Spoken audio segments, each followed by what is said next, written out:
بسم اللہ الرحمن الرحیم۔ نبیلہ وائس سینٹر میں دل کی گہرائیوں سے خوش آمدید اور پیار بھرا السلام علیکم۔ امید کرتی ہوں آپ سب دوست خیریت سے ہوں گے۔ اللہ پاک آپ کی تمام جائز خواہشات کو پورا فرمائے، آمین۔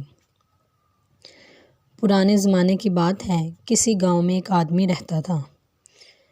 اس کی شادی بھی نہیں ہوئی تھی، اس کے بہن بھائی بھی نہیں تھے، اس لیے وہ بھری دنیا میں بالکل اکیلا تھا اور اکیلا ہی اپنے گھر میں رہتا تھا۔ وہ بہت غریب آدمی تھا مگر انتہائی نیک دل اور ایماندار تھا۔ اس کے پاس تھوڑی بہت زمین تھی جس میں وہ کاشتکاری کر کے اپنی گزر بسر کا سامان پیدا کر لیتا تھا۔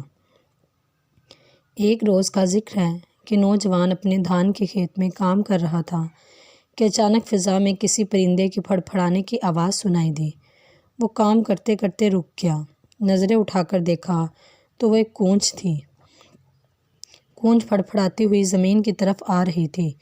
کونچ ایک پرندہ ہوتا ہے جسے آبی پرندہ کہتے ہیں۔ سردی کے موسم میں پاکستان اور ہندوستان کے علاقوں میں آتا ہے۔ جب نوجوان نے دیکھا تو وہ کونچ تھی۔ وہ دیکھتے ہی دیکھتے پھڑپھڑاتی ہوئی زمین پر آ گری اور بری طرح تڑپنے لگی۔ اس کونچ کا رنگ بالکل سفید تھا اور اس کے پر بے انتہا خوبصورت تھے۔ اس وقت وہ زخمی تھی جس کی وجہ سے وہ پرواز کرنا اس کے لیے بہت مشکل تھا۔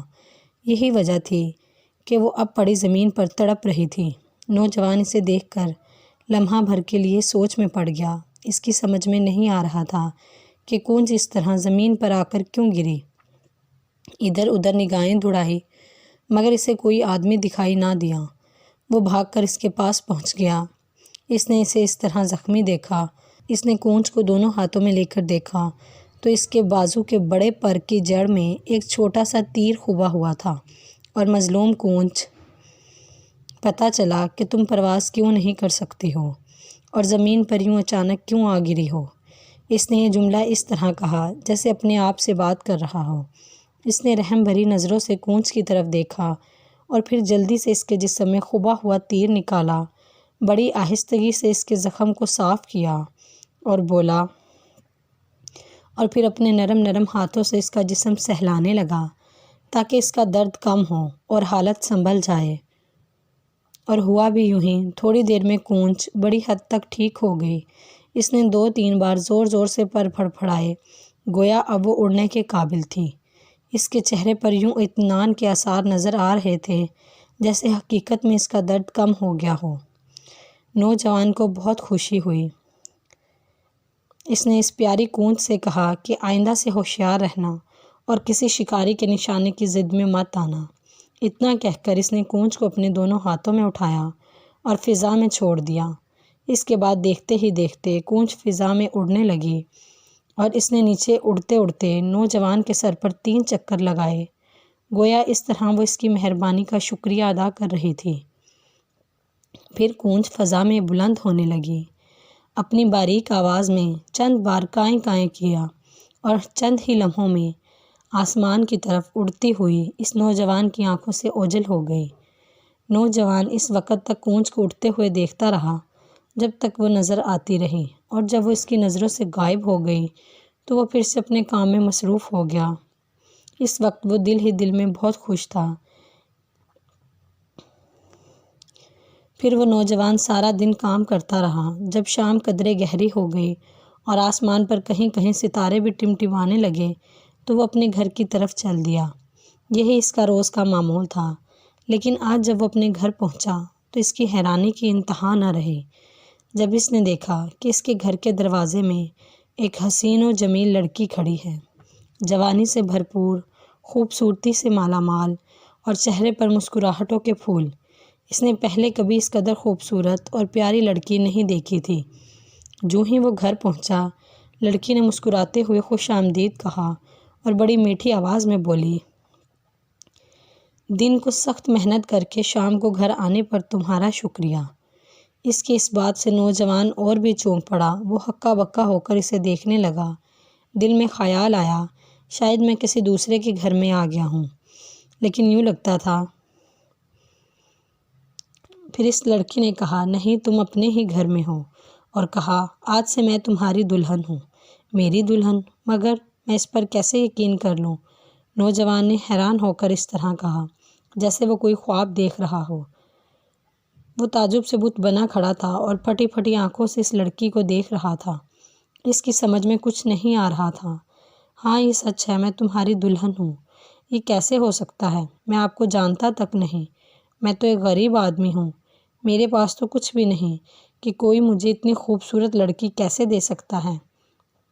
میں تو اس قدر غریب ہوں کہ کوئی لڑکی مجھ سے شادی کرنے پر راضی ہو جائے یہ ناممکن ہے۔ میرے پاس تو صرف اتنے ہی چاول ہوتے ہیں جس سے بامشکل میں اپنا ہی پیٹ بھر سکتا ہوں۔ میں تمہاری جیسی لڑکی سے شادی کیسے کر سکتا ہوں؟ تم بے فکر رہو، میں آج سے تمہاری دلہن ہوں۔ میرے ساتھ اندر آؤ۔ وہ اس کے گھر میں داخل ہو گئی اور اس نے نوجوان کو ایک تھیلا پکڑایا اور کہنے لگی، اس میں تمہیں ہر روز تمہارے جتنے چاول مل جایا کریں گے۔ اس تھیلے میں سے تم جتنے چاول نکالو گے اس کے بعد اس میں اتنے ہی چاول اور بھر جائیں گے۔ آج سے میں تمہاری بیوی ہوں اور میں تمہارے لیے سوت سے کپڑا بناؤں گی۔ سوت کے دھاگے سے بنا ہوا کپڑا میں اس کمرے میں بناؤں گی اور اس کمرے میں اکیلی جاؤں گی اور 7 روز تک اس کمرے میں کپڑا بناتی رہوں گی۔ اور ہاں، تمہیں مجھ سے وعدہ کرنا ہوگا۔ اس نوجوان نے کہا، کیسا وعدہ؟ کہ میں 7 روز تک اس کمرے میں تم جھانک کر بھی نہیں دیکھو گے کہ میں وہاں کیا کرتی ہوں۔ نوجوان گمسم تھا اور اس نے اقرار میں سر ہلا دیا، گویا وہ اس سے وعدہ کر رہا ہو کہ وہ 7 روز تک کمرے میں نہیں جھانکے گا۔ اس نوجوان کی سمجھ میں بیوی کی بہت سی باتیں نہیں آ رہی تھی کہ وہ کہاں سے آئی تھی، کون تھی، کس طرح اس کی بیوی بن گئی، اور اس چھوٹے سے تھیلے میں کیا راز تھا کہ وہ چاول نکالنے کے باوجود اسی طرح بھرا رہتا تھا۔ پھر سب سے بڑی حیرانی کی بات تو یہ تھی کہ انہوں نے سوت کے دھاگے کا انتظام بھی نہیں کیا تھا، مگر اس کی بیوی تھی کہ کپڑا بننے کے لیے کمرے میں چلی گئی۔ سو وہ خاموش رہا اور بیوی سے وعدہ جو کر لیا تھا کہ وہ 7 روز تک اس کمرے میں نہیں جھانکے گا، وہ بیوی کی ہدایت پر عمل کرنے لگا۔ یہ 7 دن نوجوان کے لیے ایسے تھے جیسے کہ 7 برسوں کا عرصہ ہو۔ اس دوران نہ وہ کھانے پینے کے لیے باہر آئی، نہ ہی اس نے دروازہ کھولا۔ بس کھڈی چلنے کی آواز تھی جو دن رات مسلسل سنائی دیتی تھی۔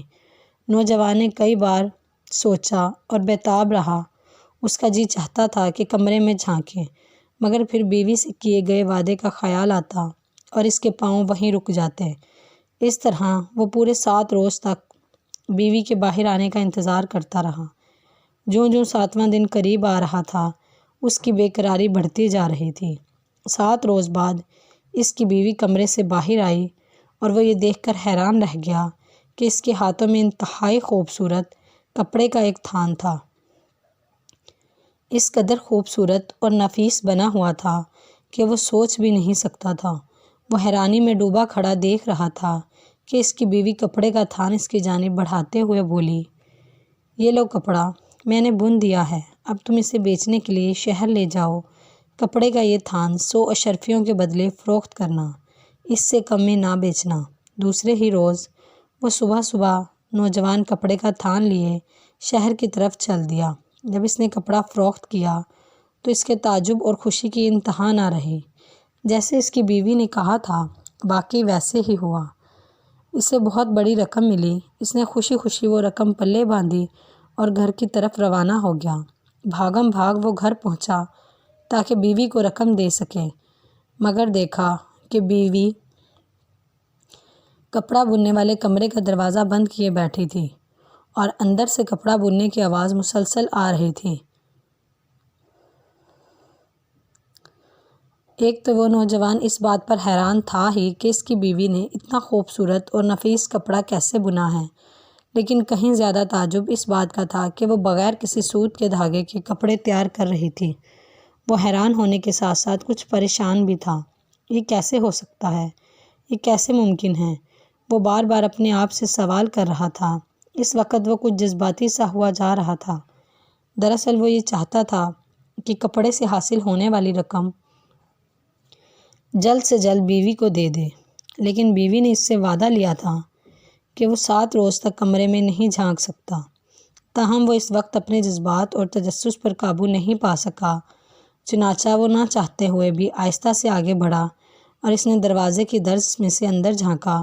اس کی حیرانی میں اور بھی اضافہ ہو گیا۔ اس نے دیکھا کہ اس کی خوبصورت اور نازک اندام بیوی کے بجائے کمرے میں سفید کونچ بیٹھی کپڑا بن رہی تھی، اور وہ اپنے جسم سے سفید اور ملائم پر نوچ نوچ کر انہیں دھاگے کی جگہ استعمال کر رہی تھی، اور اس طرح کھڈی پر نفیس کپڑا تیار ہوتا جا رہا تھا۔